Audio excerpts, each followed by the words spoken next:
The pandemic continues, and it's becoming clearer and clearer every day that this coronavirus has provided a new platform to fight for the soul of this country.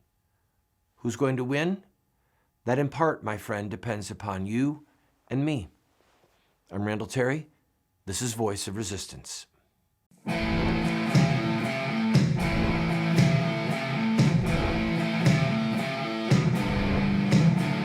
Those who forsake the law praise the wicked.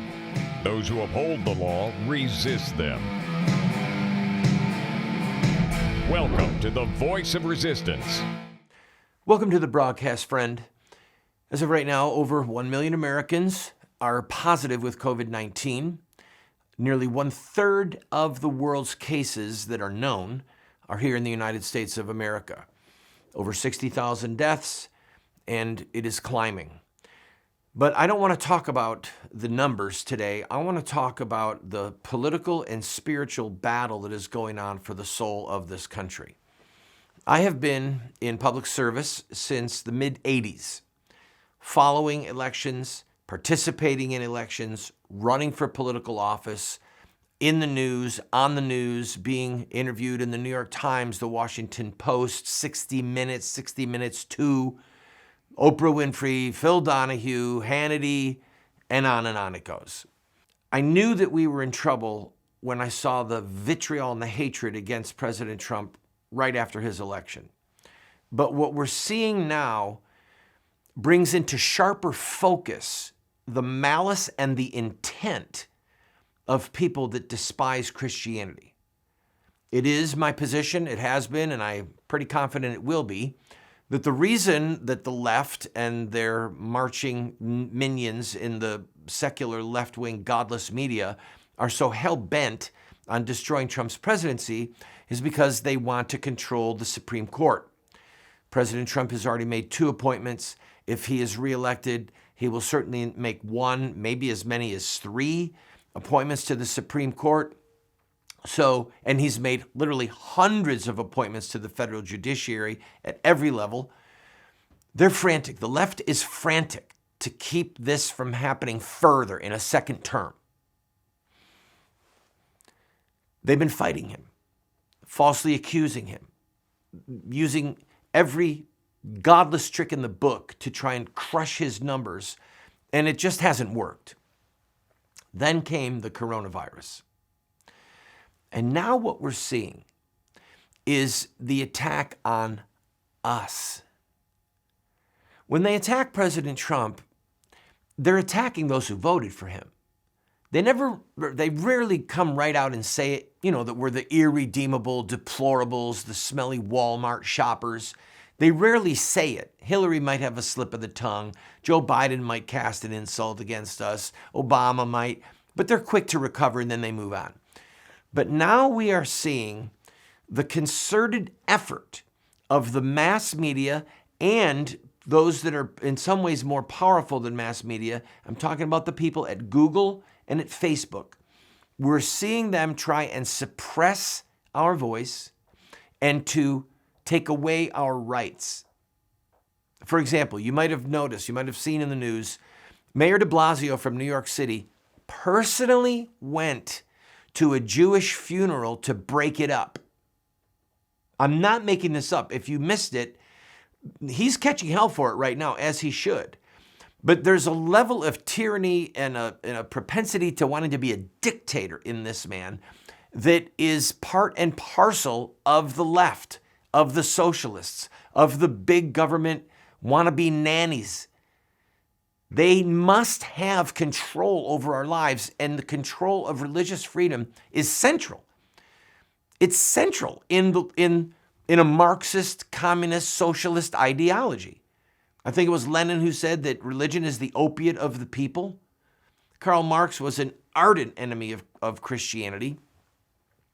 And so we see de BLASIO going in person. Now, the reason that this is so despicable is because you can see photographs of people all over New York City that are close by each other, in the streets, at the parks, along a waterway, whatever. Some are wearing masks, some aren't. And then you can juxtapose it with the Jewish funeral. De Blasio sent police down there and was there in person to break up the funeral. Now, believe me, he's saying, well, this is because they're putting the police's lives at risk, and we've got to stop this deadly disease. When do we get to trust ourselves? When do we get to make decisions like grown-ups? When do we get to pray and act and be with people who are praying and acting and thinking as an act of their free will? In other words, if those Orthodox Jews wanted to get together and have their funeral and attend it to show respect for the dead, they all know the statistics. They all see. And the insanity of this is that so-called essential jobs are still open. And you've got people mocking. I heard a clip the other day, and I think it was Governor Cuomo saying, look, if you want a job, get a job that's one that we're not going to shut down. Why is Walmart more important than church or Target? Now, on paper, it's because Walmart sells food and a lot of super Targets or whatever they're called sell food. But people are going there and they're buying jeans and sneakers and they're buying movies and they're buying televisions and they're buying kitchen utensils. They're buying the things that they would normally buy. Now, meanwhile, Best Buy, that doesn't sell groceries but sells televisions, well, they can't open. So here, what we've got is you can start to see where this is going. And I don't mean to be partisan, because I am not a lapdog of the Republican Party. But let me take a quick break, and we'll come back and we'll look at what's happening in some of the states. Here's the telltale sign, people. Here's the telltale sign. Don't go away.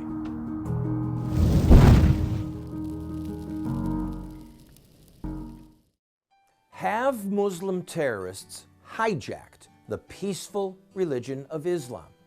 Or is there more to the story? The answer lies in the life of one man, Muhammad, the founder of Islam. Muslim terrorists see themselves inside a 1,400-year-old story, a narrative that focuses on specific events in the life of Muhammad. We are going to look at Muhammad's life using their most sacred literature. We will look at Muhammad at the Battle of Badr. We'll see him deal with those who mock him. We'll see the times when he used deception. We'll witness Muhammad's anti-Semitism. And yes, we will discuss Muhammad and his teachings concerning sex, slavery, and jihad. Friend, if you want to understand Islamic terrorism, get this series today.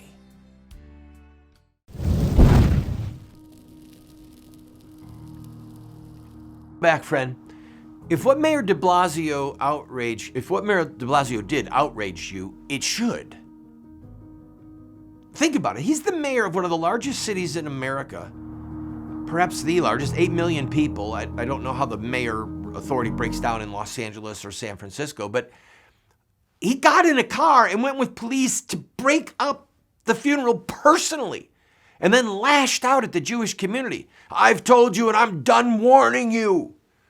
What are you, Pharaoh?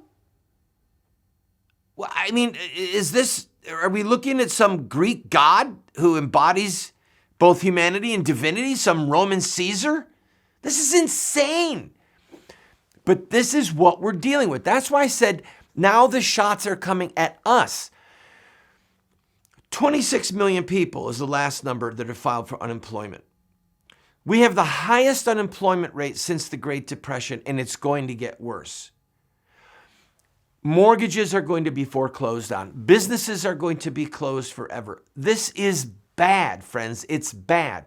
Now, I recognize that this is a deadly virus, and more data is coming in that shows people who are old, people who have pre-existing conditions, people who are morbidly overweight. These are people who are more at risk. So that's a problem. People are dying. It's scary. It's dangerous. I make no bones about it. But the freedom of religion, the freedom to assemble, our First Amendment rights, the very cornerstone of what it means to be an American. This is literally being swept away by a tidal wave of tyranny in the name of protecting us from ourselves. I can go to Walmart, but I can't go to the church. I can go to Target, but I can't go to the guitar store. It's absurd. But there's people that are loving this. They're flexing their muscle. And now you've got the media suppressing information about protests.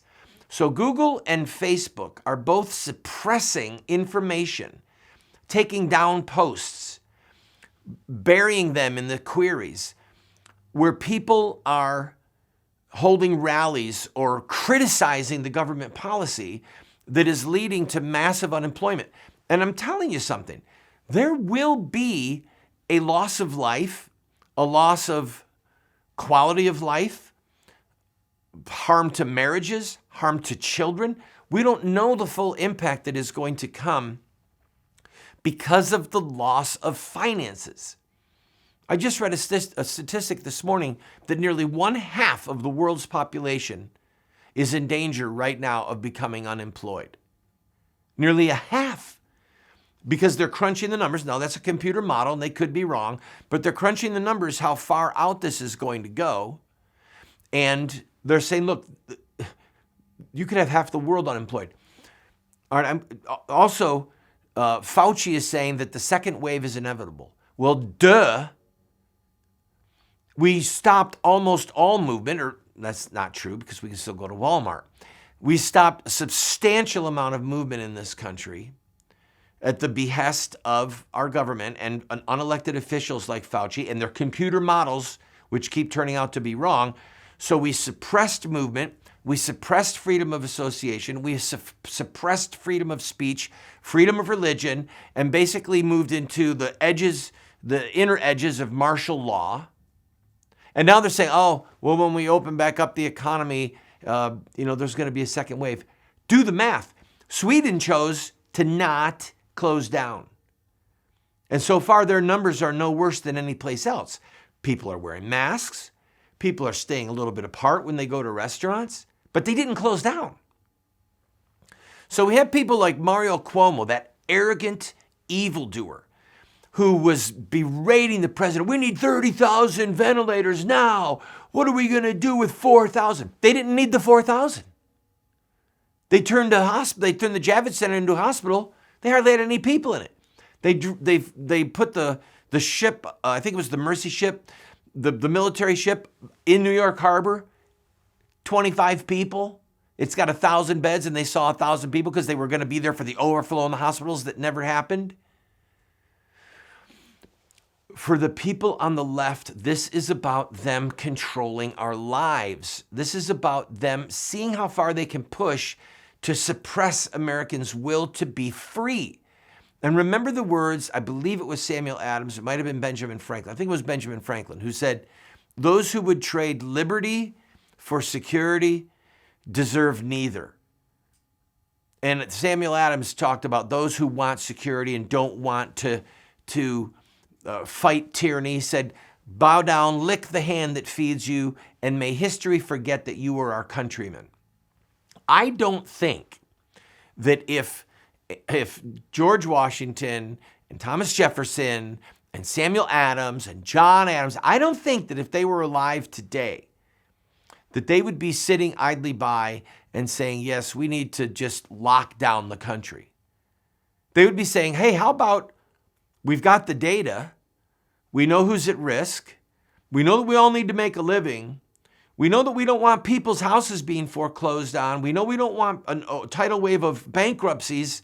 How about we use some common sense and take the risks that we are prepared to take and continue being a free people?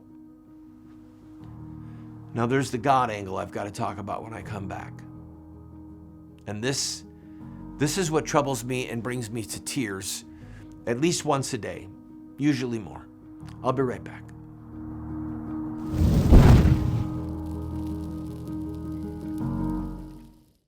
I also want to speak tonight directly to Muslims throughout the world. We respect your faith. Its teachings are good and peaceful. And those who commit evil in the name of Allah blaspheme the name of Allah. We have reaffirmed again and again that the United States is not and never will be at war with Islam. Islam teaches peace. Islam is a religion of peace. They are not Muslims, they are monsters. We've been told that Muslim terrorists have hijacked the peaceful religion of Islam. But Islamic art and literature tell a very different story. To know the truth, we only have to study the narrative of the founder of Islam, Muhammad, in his own words.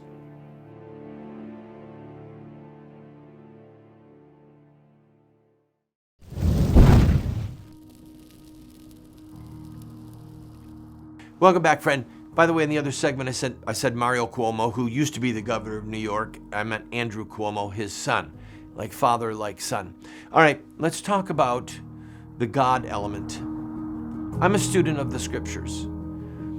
I have a bachelor's degree in Christian studies. I majored in the Bible.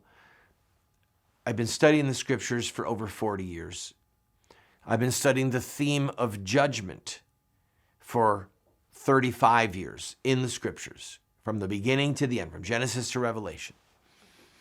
And I am telling you that everything that is going on right now fits the scriptural reasons and patterns of the chastening of God on a nation. The why and the what. Why is judgment coming? And what does judgment look like? You can break down the 4 horsemen in the book of Revelation, the sword, famine, plague, death. Okay? You can sword, famine, and plague over and over again in the prophetic books of the Bible, Jeremiah, Ezekiel, others. An under plague would be diseases, the frogs coming up, natural disasters, pestilences. Under famine would come loss of economic wealth.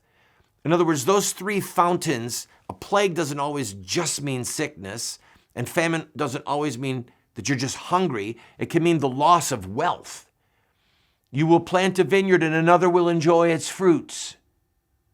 Just the cataclysmic loss of wealth. These are the judgments that God promised with Moses, with Jeremiah, with Ezekiel, and they are again echoed in the New Testament. They're echoed in Psalm 2 and in Psalm 110, which are both messianic psalms. If you want to study the scriptures on your own, go and read them and you'll see what I'm talking about. But the thing that keeps bringing me to tears, it's like the shot fired at Fort Sumter that began the Civil War. Once that wheel was set in motion, it was inevitable. The carnage, 2% of the American population died because of the Civil War. 2% of the population of the whole country. And it was because of slavery. Now, let me finish my point about God, and then I'm going to come back to slavery. God hears blood. He hears it cry. And when God begins to set wheels in motion for chastening, there's passages in the scripture where, like God said to Moses, or he said to Jeremiah and Ezekiel, don't pray for these people. If Noah was here, if Daniel was here, I wouldn't listen. They couldn't save anyone but themselves by their own righteousness. He said, I won't hear your prayers. God said, I won't hear your prayers. He was determined to destroy Jerusalem, to destroy the temple. Read it for yourself. Because of the blood of their babies that they were killing, that blood was crying from the ground. The scripture says that Manasseh filled Jerusalem with innocent blood in its length and its breadth. And the Lord would not pardon, the Lord would not forgive. So if God is in the beginning stages of chastening us, God has more disaster than the federal government has relief. We don't know where this will end, but we know that with the Jews, it ended with the destruction of Jerusalem and the Babylonian captivity. And we know with Americans, with the Civil War, it ended in the Civil War and then finally slavery being made illegal again. There are human elements to this. Yes, there's Chinese communists. Yes, there's tyrants in government. But those are some of the judgments. Think about it. Babylon, God referred to Babylon as, quote, the worst of nations. God called them the worst of nations, and he used Babylon, the worst of nations, to punish Israel. So, yeah, sure, China's got malice. Chinese government is communist. They enslave their people. They've killed tens of millions of babies by forced abortion. But it's really simple to see them as the chastening rod in the hand of God to afflict America and other nations of the world, because we are killing our babies. And, well, the Chinese killed their babies. Yes, but to whom much is given, much is required. America has had more impact of evangelical and Catholic Christianity than most nations in the history of the world, sending out missionaries, churches everywhere, more churches than per capita probably than any nation in the world. And yet we have become a moral cesspool. Blood is crying from the ground. So I can see God using China. It fits in Scripture. It fits in the pattern of Scriptures with Babylon. I've got to take a break. When we come back, I'm going to come back to the Civil War, and I need to encourage some of you and rebuke others. Don't go away.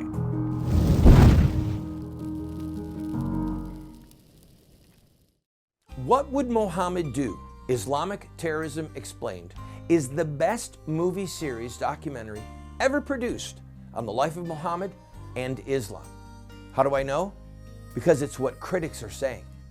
John Moore, radio host and author, said, "I learned more from What Would Mohammed Do about Islam and Islamic terrorism than I've learned from everything I ever read and watched in my entire life."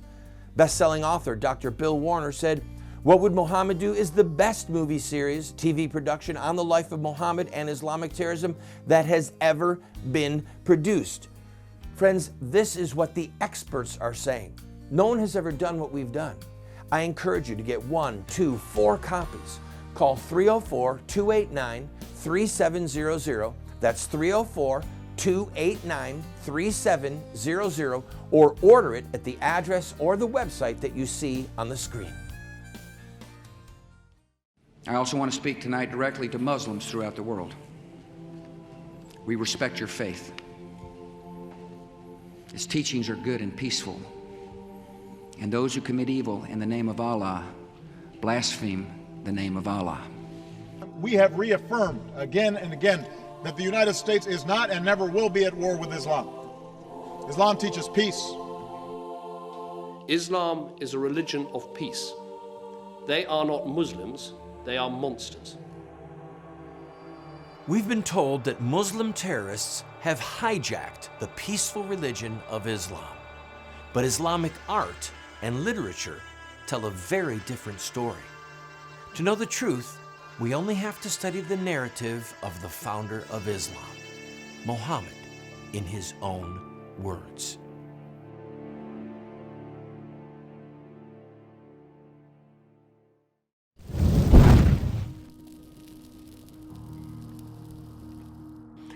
Friend, I want to encourage you, go to randallterry.com and watch for free our new documentary, Pandemic, The Threshing of America, and then send the link to your pastor and to your friends. All right, quickly about the Civil War. I was on John B. Wells' program last night. It was a blast. They showed the entire movie, Pandemic, and I was watching the comments in real time in my house, people texting and emailing, and you could not believe the number of them that said, the Civil War was not about slavery. Yes, it was, from God's point of view. There's people who want to say, oh, it was about whether or not the states had states' rights and could leave the Union. Well, what was the states' right that they were so fierce to protect? Slavery? That's what the southern states said over and over. South Carolina said, we will not sit under an anti-slavery president. So from heaven's point of view, God heard the groans for 250 years of the slaves, saw the sexual abuse, the rape, tearing families apart, kidnapping, separating mothers and children while they screamed and begged for mercy. And you're going to tell me the Civil War wasn't about slavery? God have mercy on us. Yes, it was, people. And this meltdown right now is because of blood crying from the ground for vengeance. Mark my words, God hears the blood. See you next time.